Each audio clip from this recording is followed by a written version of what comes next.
History lessons চ্যানেলে আপনাদের সবাইকে স্বাগত। কথা মতো আমরা আবার নিয়ে এসেছি চাকরির পরীক্ষা সংক্রান্ত যাবতীয় গুরুত্বপূর্ণ প্রশ্ন উত্তর। চাকরির পরীক্ষা একটি গুরুত্বপূর্ণ চ্যাপ্টার হলো জেনারেল অ্যাওয়ারনেস। এই জেনারেল অ্যাওয়ারনেস একটি ভাস্ট চ্যাপ্টার, সুতরাং এই চ্যাপ্টারটাকে কমপ্লিট করতে গেলে তোমাদের পার্টে পার্টে পড়ে আলোচনা করতে হবে, বা পার্টে পার্টে পড়তে হবে, বা পার্টে পার্টে বিষয়গুলোকে জানতে হবে। তো এই জেনারেল অ্যাওয়ারনেসের একটি গুরুত্বপূর্ণ অংশ হলো পুরস্কার। তোমরা হয়তো দেখে থাকবে প্রত্যেকটি চাকরির পরীক্ষায়, যেমন WBCS, SSC, net, set, railway, police, যাবতীয় পরীক্ষায় পদ্ম পুরস্কার বা পদ্মভূষণ, পদ্মবিভূষণ বা পদ্মশ্রী এই রকম সংক্রান্ত কিছু প্রশ্ন উত্তর থাকে। আমার এই ভিডিওটা যদি তোমরা শেষ পর্যন্ত দেখো এবং ভালো করে যদি বোঝার চেষ্টা করো, তাহলে এই পদ্ম পুরস্কার সংক্রান্ত যাবতীয় প্রশ্ন উত্তর সম্পর্কে তোমাদের কোনো ডাউট থাকবে না। আর যদিও এরপরে কোনো রকমের ডাউট বা কোনো রকমের সন্দেহ বা কোনো রকম প্রশ্ন নিয়ে বা উত্তর নিয়ে যদি ক্ল্যাশ হয়, তো তোমরা কমেন্ট বক্সে অবশ্যই লেখো। আর এইবার থেকে এই চ্যানেলে যাবতীয় চাকরির পরীক্ষার গুরুত্বপূর্ণ প্রশ্ন উত্তর প্রতিদিন একটা করে আপলোড করা হবে। তো সুতরাং যারা এখনও পর্যন্ত এই চ্যানেলকে সাবস্ক্রাইব করোনি, তারা সাবস্ক্রাইব করে নিও। এবং সরাসরি চলে যাচ্ছি আমরা নেক্সট প্রশ্নে, অর্থাৎ প্রথম প্রশ্ন। তাহলে প্রথম প্রশ্ন শুরু করা যাক। ভারতে সর্বোচ্চ অসামরিক পুরস্কার কি? অসামরিক পুরস্কার বলতে এখানে একটা জিনিস দেখিয়ে দিই। অসামরিক পুরস্কার বলতে যেটা সামরিকভাবে নয়, মানে অর্থাৎ যুদ্ধের মাধ্যমে যুদ্ধের বীরত্ব হিসাবে যে পুরস্কার দেওয়া হয় সেরকম পুরস্কার নয়, অসামরিক পুরস্কার। সর্বোচ্চ পুরস্কার কি? সর্বোচ্চ পুরস্কার অপশান এখানে চারটে আছে: পদ্মবিভূষণ, পদ্মভূষণ, ভারতরত্ন আর পদ্মশ্রী। এখানে উত্তর হলো ভারতরত্ন। ভারতরত্ন পুরস্কার হলো ভারতের প্রথম বা সর্বোচ্চ বেসামরিক বা অসামরিক পুরস্কার। তারপরে আছে পদ্মবিভূষণ, অর্থাৎ সেকেন্ড অসামরিক পুরস্কার, পদ্মবিভূষণ, থার্ড পদ্মভূষণ, ফোর্থ পদ্মশ্রী। অর্থাৎ পরপর যদি সাজানো যায় তাহলে ভারতরত্ন, পদ্মবিভূষণ, পদ্মভূষণ, পদ্মশ্রী। পরের প্রশ্ন, 2021 সালে ভারতে মোট কতজন পদ্ম পুরস্কার পেয়েছে? 2021 সালে ভারতে মোট কতজন পদ্ম পুরস্কার পেয়েছে? উত্তর এখানে চারটে আছে: 59 জন, 105 জন, 119 জন, 115 জন। 2021 সালে ভারতে মোট পদ্ম পুরস্কার পেয়েছে 119 জন। অর্থাৎ 2021 সালে পদ্ম পুরস্কার বলতে পদ্মভূষণ, পদ্মবিভূষণ, পদ্মশ্রী এই তিনটে পুরস্কারকে একত্রে বলা হচ্ছে। অর্থাৎ তিনটে পুরস্কার মিলিয়ে কটা পুরস্কার পেয়েছে। পরবর্তী প্রশ্ন, 2021 সালে মোট কয়টি পদ্মবিভূষণ পুরস্কার পেয়েছে? অর্থাৎ 2021 সালে মোট কটি পদ্মবিভূষণ পুরস্কার পেয়েছে? 2021 সালে মোট পদ্মবিভূষণ, অর্থাৎ প্রথমে বলেছিলাম আমরা, প্রথমে ভারতরত্ন, তারপর পদ্মবিভূষণ, তারপর পদ্মভূষণ, তারপর পদ্মশ্রী। তো পদ্মবিভূষণ হচ্ছে সেকেন্ড হাইয়েস্ট, অসামরিক দিক থেকে সেকেন্ড হাইয়েস্ট পেয়েছে টোটাল 7 জন, অর্থাৎ 7টা পদ্মবিভূষণ পুরস্কার পেয়েছে। পরবর্তী প্রশ্ন, 2021 সালে মোট কয়টি পদ্মভূষণ পুরস্কার পেয়েছে? 2021 সালে মোট কয়টি পদ্মভূষণ পুরস্কার পেয়েছে? 2021 সালে মোট, এখানে চারটি অপশান আছে, 8, 9, 10, 11। 2021 সালে মোট 10টি পদ্মভূষণ পুরস্কার পেয়েছে, অর্থাৎ থার্ড হাইয়েস্ট অসামরিক পুরস্কার পদ্মভূষণ পুরস্কার। এখানে আমি বলে রাখি যে এই প্রশ্ন, একটা প্রশ্ন হয়তো আমরা একটা করে প্রশ্ন বোঝাচ্ছি, কিন্তু তোমরা যারা দেখছো তারা প্লিজ একটা করে নোট করবে যে এখান থেকে একটা হয়তো প্রশ্ন কিন্তু উত্তর অনেকগুলো আসবে, বা অনেকগুলো হয়তো প্রশ্ন তোমরা এখান থেকে পেয়ে যেতে পারো। তো সুতরাং নোট সামনে রাখবে, নোট ডাউন করবে ইমিডিয়েট। তাহলে এই পুরস্কার বা পদ্ম পুরস্কার সম্পর্কিত যাবতীয় কোশ্চেন তোমরা চাকরি পরীক্ষায় নিশ্চিত পারবে বলে আমার মনে হয়। পরবর্তী প্রশ্ন, 2021 সালে মোট কয়টি পদ্মশ্রী পুরস্কার পেয়েছে? অর্থাৎ ফোর্থ হাইয়েস্ট। অর্থাৎ প্রথমে বলেছিলাম ভারতরত্ন, তারপর পদ্মবিভূষণ, তারপর পদ্মভূষণ, আর তারপরে পদ্মশ্রী। অর্থাৎ 4 নম্বর হাইয়েস্ট পুরস্কার কটা পেয়েছে, অর্থাৎ কতজন মানুষ পেয়েছে? 102টা। অপশান উত্তর হবে 102টা। পরবর্তী প্রশ্ন, 2021 সালে কটি পদ্ম পুরস্কার দ্বৈতভাবে পেয়েছে, অর্থাৎ দুজন ব্যক্তি একসাথে পদ্ম পুরস্কার পেয়েছে? সেটা পদ্মবিভূষণ হতে পারে, পদ্মভূষণ হতে পারে, পদ্মশ্রী হতে পারে। পদ্মশ্রী পেয়েছেন দুজন ব্যক্তি একসাথে দ্বৈতভাবে, কিন্তু তার পুরস্কার একটাই ধরা হয়েছে। কটা? একজন পেয়েছেন, মানে অর্থাৎ একটি পুরস্কার দুজনে পেয়েছেন। পরবর্তী প্রশ্ন, 2021 সালে মহিলারা কয়টি পদ্ম পুরস্কার পেয়েছে?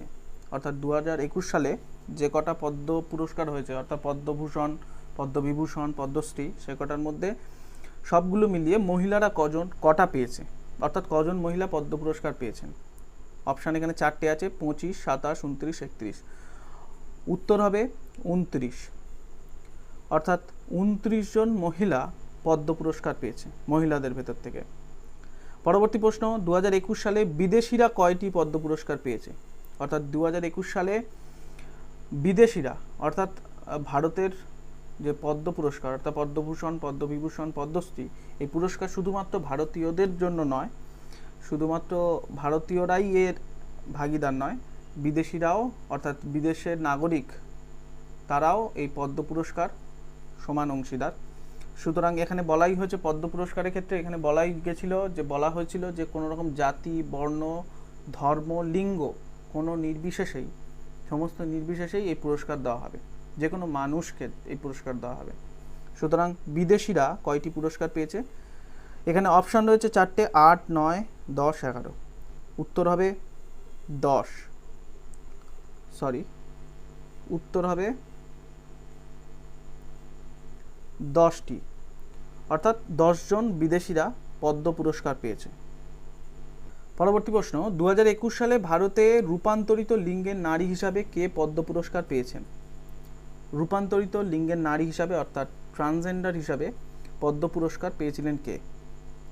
দক্ষিণ ভারতের একজন নৃত্যশিল্পী, তিনি রূপান্তর লিঙ্গের নারী হিসাবে পদ্ম পুরস্কার পেয়েছিলেন 2021 সালে।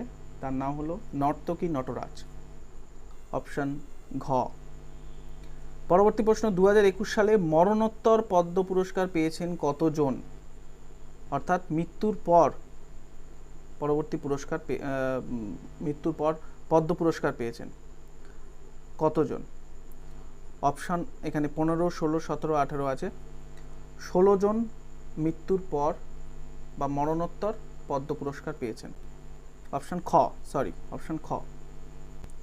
পরবর্তী প্রশ্ন, 2021 সালে পশ্চিমবঙ্গ থেকে মোট কতগুলি পদ্মশ্রী পুরস্কার পেয়েছে, মানে পশ্চিমবঙ্গের বাসিন্দা হিসাবে কতগুলি পদ্মশ্রী পুরস্কার পেয়েছেন? অপশান আছে 6, 7, 8, 9। 7 জন পশ্চিমবঙ্গের অধিবাসী যারা পদ্ম পুরস্কার পেয়েছেন। 7 জন, আমরা পরে আলোচনা করব সেই 7 জন কে বা কারা। 7 জন, তাদের মধ্যে একজন মহিলা আছে, এটা আমাদের গর্বের বিষয়। যাই হোক, পরবর্তী প্রশ্ন, নিম্নলিখিত কোন দেশের নাগরিক 2021 সালে পদ্ম পুরস্কার পাননি? 2021 সালে কোন দেশের নাগরিক? 2021 সালে যেসব বিদেশি নাগরিক যারা পেয়েছেন, তাদের মধ্যে কে বা কোন দেশের নাগরিক এই পদ্ম পুরস্কার পাননি? অপশান আছে USA, বাংলাদেশ, স্পেন, ব্রাজিল। উত্তর হবে ব্রাজিলের কোনো নাগরিক ভারতে পদ্ম পুরস্কার পাননি 2021 সালে। পরবর্তী প্রশ্ন, কোন সময় এই পদ্ম পুরস্কার বিজেতাদের হাতে তুলে দেওয়া হয়? অর্থাৎ বছরের কোন সময় পদ্ম পুরস্কার দেওয়া হয়? এখানে অপশান আছে স্বাধীনতা দিবসের দিন, শ্রম দিবসের দিন, প্রজাতন্ত্র দিবসের দিন, বিশ্ব পরিবেশ দিবসের দিন। উত্তর হবে প্রজাতন্ত্র দিবসের দিন এই পদ্ম পুরস্কার বিজেতাদের হাতে তুলে দেওয়া হয়। পরবর্তী প্রশ্ন, কে এই পুরস্কার বিজেতাদের হাতে তুলে দেন? অর্থাৎ এই পুরস্কার যিনি তুলে দেন তিনি কে? বিজেতাদের হাতে পুরস্কার তুলে দেওয়া হয়, তিনি হলেন, এখানে অপশান আছে 4টে, প্রধানমন্ত্রী, রাষ্ট্রপতি, উপরাষ্ট্রপতি, বিশিষ্ট সম্মানীয় ব্যক্তি। এখানে উত্তর হবে রাষ্ট্রপতি পদ্ম পুরস্কার বিজেতাদের হাতে তুলে দেয়। প্রতি বছর প্রজাতন্ত্র দিবসের দিন পদ্ম পুরস্কার যে কজন বিজিত হন তাদের হাতে এই পুরস্কার তুলে দেন। পরবর্তী প্রশ্ন হলো 2021 সালে পশ্চিমবঙ্গের মধ্যে স্পোর্টসে কে পদ্মশ্রী পুরস্কার পেয়েছেন? স্পোর্টসে, পশ্চিমবঙ্গের মধ্যে স্পোর্টসে পদ্মশ্রী পুরস্কার পেয়েছেন কে? পশ্চিমবঙ্গে আমি আগে একটা মনে হয় ইনফরমেশন দিয়েছিলাম যে পশ্চিমবঙ্গে যারা পদ্ম পুরস্কার পেয়েছেন, পদ্মশ্রী পুরস্কার পেয়েছেন, তাদের মধ্যে 7 জন ছিল। 7 জনের মধ্যে একজন মহিলা বলেছিলাম, আমি তার জন্য দুঃখিত। একজন মহিলা নয়, 2 জন মহিলা। এখানে স্পোর্টসেও একজন আছেন মহিলা, আর সমাজসেবামূলক কাজের জন্যও একজন আছেন মহিলা। যদিও আমরা পরে তাদের নিয়ে আলোচনা করব, পরে আমি বলছি, আগে উত্তরটা বলে দিই। এখানে 4টে অপশান আছে, হিমা দাস, মৌমা দাস, রুনা বসু, গার্গী বন্দ্যোপাধ্যায়। উত্তর হবে মৌমা দাস। টেবিল টেনিস খেলেন মৌমা দাস, তিনি পদ্মশ্রী পুরস্কার পেয়েছেন। পরবর্তী প্রশ্ন, 2021 সালে সমাজসেবামূলক কাজের জন্য পশ্চিমবঙ্গ থেকে কে পদ্ম পুরস্কার পেয়েছেন? সমাজসেবামূলক কাজের জন্য পশ্চিমবঙ্গ থেকে পদ্ম পুরস্কার পেয়েছেন কে? এখানেও একজন মহিলা আছেন যার নাম আমরা উত্তরে পাবো। আগে অপশানগুলো দেখে নিই। গুরু মা কামালি সোরেন, জগদীশচন্দ্র হালদার, বীরেন কুমার বসাক আর ধর্মনারায়ণ বর্ম। পশ্চিমবঙ্গে যারা যে কজন পদ্ম পুরস্কার পেয়েছেন তাদের মধ্যে একজন মহিলা সমাজসেবামূলক কাজের জন্য পদ্ম পুরস্কার পেয়েছেন, পদ্মশ্রী পুরস্কার পেয়েছেন। তার মধ্যে উত্তর হলো গুরু মা কামালি সোরেন, তিনি পদ্ম পুরস্কার পেয়েছেন। তিনি সাঁওতালদের জন্য কাজ করেছিলেন, 30 বছর ধরে কাজ করেছেন গুরু মা কামালি সোরেন। আচ্ছা, এবার বলে রাখি যে পদ্ম পুরস্কার, সেই পদ্ম পুরস্কার যে 10টা আন্তর্জাতিক দেশ অর্থাৎ বিদেশি নাগরিক পদ্ম পুরস্কার পেয়েছেন, তাদের মধ্যে সেই 10টা দেশ হলো জাপান, তোমরা সবাই নোট করে নাও, Japan, USA, UK, Indonesia, Greece, Bangladesh আর স্পেন। এই কটা দেশ। বাংলাদেশ থেকে 2 জন পেয়েছেন, USA থেকে 3 জন পেয়েছেন, USA থেকে 3 জন পেয়েছেন, UK থেকে 1 জন পেয়েছেন, ইন্দোনেশিয়া থেকে 1 জন, গ্রিস থেকে 1 জন, বাংলাদেশ থেকে 2 জন, স্পেন থেকে 1 জন আর জাপান থেকে 1 জন। টোটাল 10 জন নাগরিক, বিদেশি নাগরিক যারা পদ্ম পুরস্কার পেয়েছেন। পশ্চিমবঙ্গ থেকে যেসব বিষয়ে পদ্ম পুরস্কার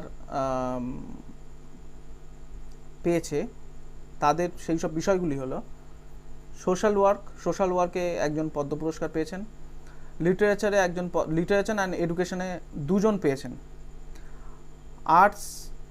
আর্টে 2 জন পেয়েছেন, স্পোর্টসে 1 জন পেয়েছেন। আচ্ছা, পশ্চিমবঙ্গে যারা যারা পদ্ম পুরস্কার পেয়েছেন অর্থাৎ পদ্মশ্রী পুরস্কার পেয়েছেন, আমি এই দাগগুলো কেটে দিই।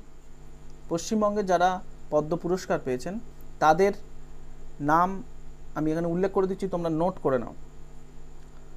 ধর্মনারায়ণ বর্ম, যিনি শিক্ষা ও সাহিত্য অর্থাৎ লিটারেচার এডুকেশন থেকে পেয়েছেন। তিনি কোচবিহারের সংস্কৃত টিচার ছিলেন এবং তিনি সংস্কৃত ভাষায় একটি গ্রন্থ রচনার জন্য পুরস্কার পান, পদ্মশ্রী পুরস্কার। মৌমা দাস, স্পোর্টসে টেবিল টেনিস তারকা, স্পোর্টসে অর্থাৎ টেবিল টেনিস খেলায় তিনি পদ্ম পুরস্কার পেয়েছেন। বীরেন কুমার বসাক, যিনি আর্ট থেকে পেয়েছেন অর্থাৎ শিল্প, তার তাঁতের শাড়ি, তিনি তার বৈশিষ্ট্যের জন্য পদ্ম পুরস্কার পেয়েছেন, যে জন্য তিনি হলেন 2.5 টাকা থেকে তিনি তার ব্যবসা শুরু করেন, অর্থাৎ যে তাঁতের শাড়ির ওপরে যে কাজ, সেই কাজ শুরু করেন, সেই ব্যবসা অর্থাৎ 2.5 টাকা থেকে শুরু করেন। বর্তমানে তার 5,000 জন কর্মী আছে তার, এবং তিনি 50 কোটি টাকার বিজনেস দাঁড় করিয়েছেন। সবই তার ওই শাড়ির ওপরে, তাঁতের শাড়ির ওপরে কাজ, সুতো দিয়ে সেলাই করে। অপর একজন পেয়েছেন যিনি সুজিত চট্টোপাধ্যায়, তিনি শিক্ষা সাহিত্য অর্থাৎ লিটারেচার অ্যান্ড এডুকেশন থেকে পেয়েছেন।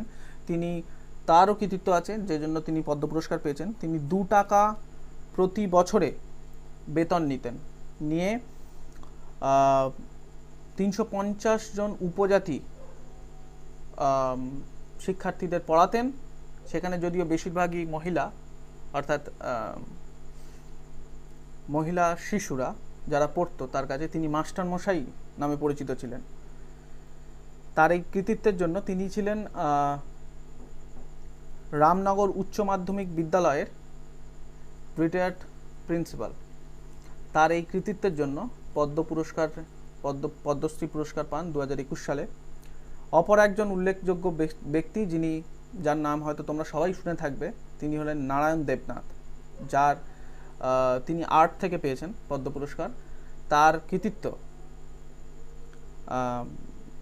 পশ্চিমবঙ্গবাসী খুব ভালোভাবেই জানে। হাঁদা ভোঁদা, বাটুল দি গ্রেট, নন্টে ফন্টে প্রভৃতি কার্টুন ক্যারেক্টার তারই সৃষ্টি। পরবর্তী উল্লেখযোগ্য ব্যক্তি হলেন জগদীশ চন্দ্র হালদার। তিনি শিক্ষা সাহিত্য অর্থাৎ লিটারেচার অ্যান্ড এডুকেশন থেকে পেয়েছেন। তিনি মতুয়া ধর্ম এবং স্পিরিচুয়ালিটি এই গ্রন্থটা লেখার জন্য বা এই গ্রন্থে তার বর্ণনা দেওয়ার জন্য, গুরুত্বপূর্ণ বর্ণনা দেওয়ার জন্য তিনি পদ্ম পুরস্কার পেয়েছেন। তার উল্লেখযোগ্য গ্রন্থ এইটা। অপর একজন সর্বশেষ মহিলা যিনি সমাজসেবার জন্য পেয়েছেন তিনি হলেন গুরুমা কামালি সোরেন, যার নাম আমি আগেই উল্লেখ করেছি। তিনি 30 বছর ধরে সমাজসেবামূলক কাজের সাথে জড়িত ছিলেন। সাঁওতালদের বিষয়ে তিনি খুব সচেতন ছিলেন। সাঁওতালদের সমস্ত দাবি দাওয়া পূরণে তিনি অগ্রসর ছিলেন। তার এই কৃতিত্বের জন্য পদ্ম পুরস্কার পেয়েছেন 2021 সালে। সুতরাং আজকের যে পর্বটা পদ্ম পুরস্কার, এই পদ্ম পুরস্কার এই পর্বটা যদি তোমরা ভালো করে ভিডিওটা যদি দেখো, তাহলে আমি আশা করছি যে এই পদ্ম পুরস্কার সংক্রান্ত যাবতীয় প্রশ্ন অ্যান্সার তোমরা পারবে। যে কোনো গভর্নমেন্ট এক্সামে এর বাইরে কোনো রকম প্রশ্ন হয় না। এই ভিডিওটা যদি ভালো করে দেখো, পদ্ম পুরস্কার সংক্রান্ত যাবতীয় প্রশ্ন উত্তর তোমরা নিশ্চিত পারবে। সুতরাং ভিডিওটা যদি ভালো লেগে থাকে তবে প্লিজ লাইক করো, আর আমাদের চ্যানেলের পাশে থেকো। গুরুত্বপূর্ণ চাকরির পরীক্ষার গুরুত্বপূর্ণ প্রশ্ন এই চ্যানেলে দেওয়া হবে, বিস্তারিত বর্ণনা দেওয়া হবে, বিশ্লেষণ করা হবে, যাতে তোমাদের এই চাকরি পরীক্ষা সংক্রান্ত যাবতীয় প্রশ্নের উত্তরগুলো মনে রাখতে সুবিধা হয়। এবং আমাদের চ্যানেলটাকে সাবস্ক্রাইব করো। আর যদি কোনো রকম ডাউট থাকে তো প্লিজ কমেন্ট বক্সে জানিও। আজ বন্ধুরা এই পর্যন্তই। পরবর্তীকালে আরও অন্যান্য পর্বে আরও গুরুত্বপূর্ণ প্রশ্ন নিয়ে তোমাদের সামনে উপস্থিত হব। ততক্ষণ পর্যন্ত ভালো থেকো, সুস্থ থেকো। Thank you.